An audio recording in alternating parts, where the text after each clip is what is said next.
So in this video on views within Microsoft Dynamics for Sales, we're going to cover off Kanban views. Now, this is one in a series of videos we're doing on views. You can see links to others in the series below. Also, if you've got any content suggestions or you need any help with Microsoft Dynamics, please see the links below. So in terms of Kanban views, rather like the editable grids view that we went through in the last video, they're not something that's there by default out of the box. They have to be enabled as a feature in the back end of the system by your system administrator. And they're relatively limited in the sense that Kanban views are only available for opportunity records and activity records. So certainly at the time of filming this, now it may change, Microsoft may extend the functionality, but as we write, it's relatively limited.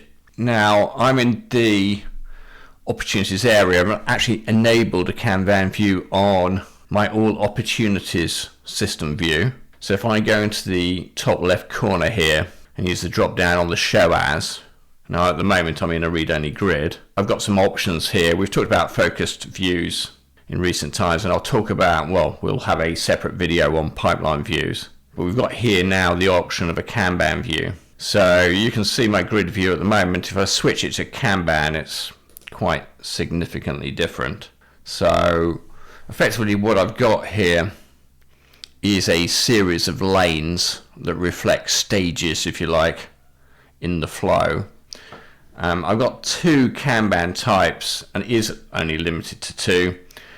The business process flow, which I'm in at the moment, which reflects, in fact, if I just show you, if I click on the tiles, so the actual opportunities records are represented by tiles.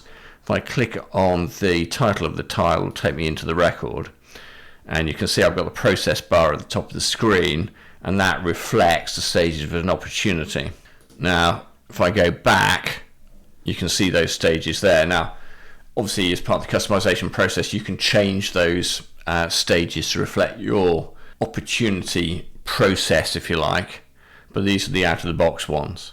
Now, if we just go into this a little bit more, I can see, in terms of the lanes, I've got a summary figure here, which is a summary of the estimated revenue, and then I've got the number of records that sit within that lane. And then, interesting, as we showed earlier, if I click on the title there, I go into the underlying record, but you can see that these views here are editable.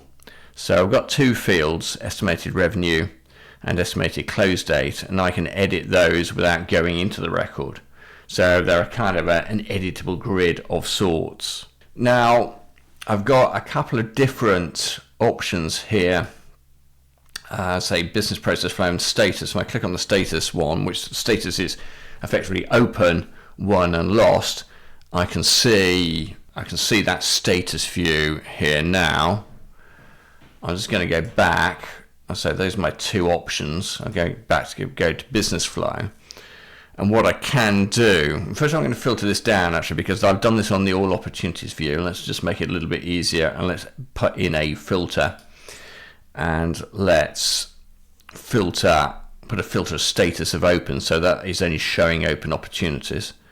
So we just put in add a row, and put status equals select a value, open, and just apply that filter. So I can just cut that down. And basically what I can do, or sort of do, is drag and drop between lanes. So if I want to move something from qualified to develop or develop to propose, what I can do is just grab it and then pull it across.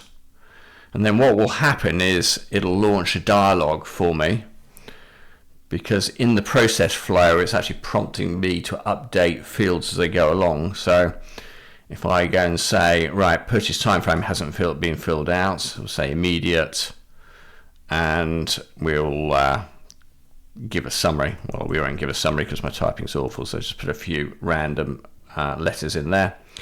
And if I just confirm the next stage, and if I actually come back out of that, that's moved across. So that is Kanban views. Again, a sort of alternative way of displaying data. They're not super customizable, which is unusual for Microsoft, and they are just limited to opportunities and activities. This may all change over time, but the option is there to use them if that helps you. Anyway, that's a quick summary of Kanban views. As I say, this is one of a series that we're doing on views within Microsoft Dynamics for Sales. If you want to see links to others in the series, you can see those below. Also, if you've got any suggested content ideas, or indeed you need any help with Microsoft Dynamics, please see the links below. Thank you very much for your time today, and hopefully see you again soon.